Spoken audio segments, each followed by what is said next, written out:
reading from the Virginia Gazette, July 27, 1776. In council, July 20, 1776, ordered that the two printers publish in their respective gazettes the Declaration of Independence, made by the Honorable the Continental Congress, and that the sheriff of each county in this Commonwealth proclaim the same at the door of his courthouse the first court day after he shall have received the same.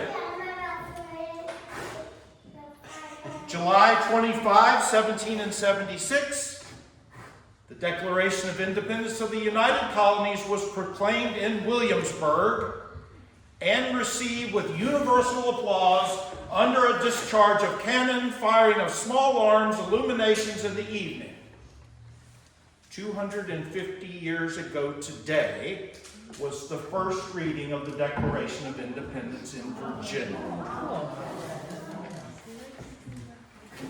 In Congress, July 4th, 1776, the unanimous declaration of the 13 United States of America, when in the course of human events it becomes necessary for one people to dissolve the political bands which have connected them with another, and to assume among the powers of the earth the separate and equal station to which the laws of nature and of nature's God entitle them.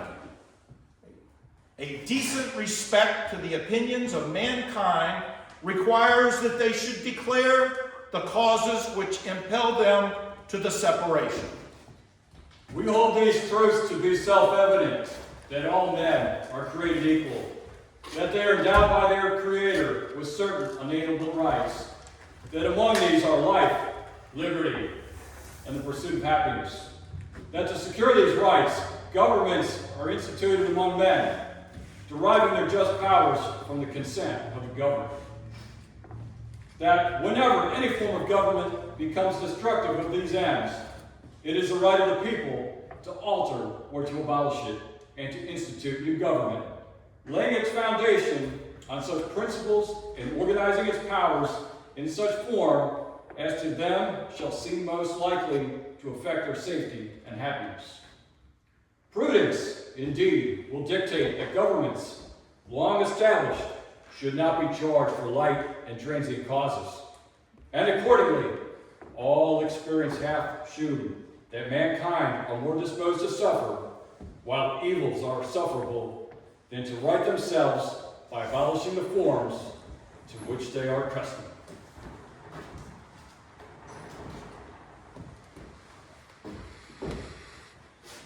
But when a long train of abuses and usurpations, pursuing invariably against the same object, evinces a design to reduce them under absolute despotism, it is their right, it is their duty to throw off such a government and provide new guards to their future security. Such has been the patient suffering of these colonies, and such is now the necessity which constrains them to alter the former systems of government. The history of the present King of Great Britain is a history of repeated injuries and usurpations, all having the direct object to the establishment of absolute tyranny over these states. To prove this, let facts be submitted in a candid world.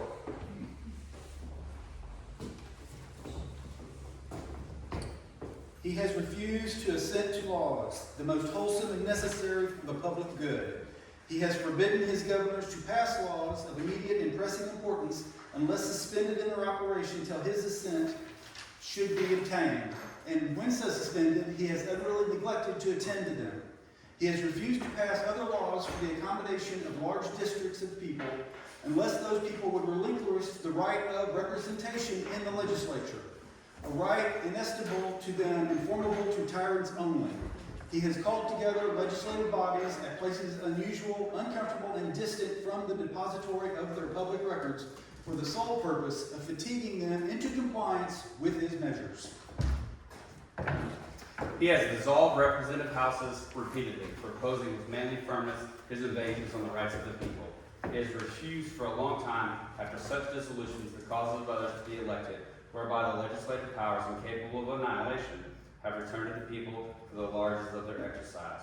The state remaining in the meantime exposed all dangers of the invasion from without and convulsions within. He has endeavored to prevent the population of these states, for that purpose obstructing laws of naturalization of foreigners, refusing to pass others to encourage their migrations hither, and raising the conditions of new appropriations of lands. He has obstructed the administration of justice by refusing his assent to laws for establishing judiciary powers. He has made judges depend on his will alone for the tenure of their offices and the amount of payment of their salaries. He has erected a multitude of new offices and sent hither swarms of officers to harass our people and eat out of their substance. He has kept among us in many times of peace standing armies without the consent of our legislatures. He has effected to render the military independent of our spirit of the civil power. He has combined with others to subject us to jurisdictions foreign to our Constitution, and acknowledgement by our laws, giving his assent to their acts of pretended legislation. For courting large bodies of armed troops among us, for protecting them by mock trial from punishment from any murders which they should commit on the inhabitants of these states, for cutting off our trade with all parts of the world, for imposing taxes on us without our consent, for depriving us, in many cases, of the benefits of trial by jury, for transporting us beyond the seas to be tried for pretended offenses, for abolishing the free system of English laws in neighboring province, establishing therein arbitrary government, and enlarging our boundaries so as to render it as once an example and fit for, for instrumented for introducing the same absolute rule into these colonies, for taking away our charters, abolishing our most valuable laws, and gathering fundamentally the forms of our governments, for suspending our legislature and declaring themselves invested with power to legislate for us in all cases whatsoever. He has abdicated government here by declaring us out of his protection and waging war against us. He has plundered our seas, ravaged our coasts, burnt our towns, and destroyed the lives of our people. He is at this time transporting large armies of foreign mercenaries to complete the works of death, desolation, and tyranny, already begun with circumstances of cruelty and perfidy scarcely paralleled in the most barbarous ages, and totally unworthy of the head of a civilized nation.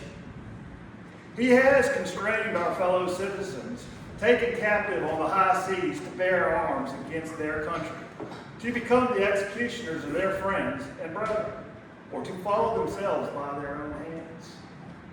He has excited domestic insurrections amongst us, and has endeavored to bring the inhabitants of our frontiers, the merciless Indian savages, whose known rule of warfare is an underdistinguished destruction of all ages, sexes, and conditions. In every stage of these oppressions, we have petitioned for redress in the most humble terms. Our repeated petitions have been answered only by repeated injury. A prince whose character is thus marked by every act which may define a tyrant is unfit to be the ruler of a free people. Nor have we been wanting in attention to our British brethren. We have warned them from time to time of attempts by their legislature to extend an unwarrantable jurisdiction over us. We have reminded them of the circumstances of our immigration and settlement here. We have appealed to their native justice and magnanimity, and we have conjured them by the ties of our common kindred to disavow these usurpations, which would inevitably interrupt our connections and correspondence. They too have been deaf to the voice of justice and of consanguinity. We must therefore acquiesce in the necessity which denounces our separation, and hold them, as we hold the rest of mankind, enemies in war, peace, and friends. We, therefore, the representatives of the United States of America, in General Congress assembled, appealing to the Supreme Judge of the world for the rectitude of our intentions, do, in the name and by authority of the good people of these colonies, solemnly publish and declare that these united colonies are, and of right, ought to be free and independent states, that they are absolved from all allegiance to the British Crown, and that all political connections between them and the state of Great Britain is and ought to be totally dissolved, and that as free and independent states, they have full power to levy war, conclude peace, contract alliances, establish commerce, and to do all other acts and things which independent states may have the right to do. And for the support of this declaration, with a firm reliance on the protection of divine providence, we mutually pledge to each other our lives, our fortunes, and our sacred honor.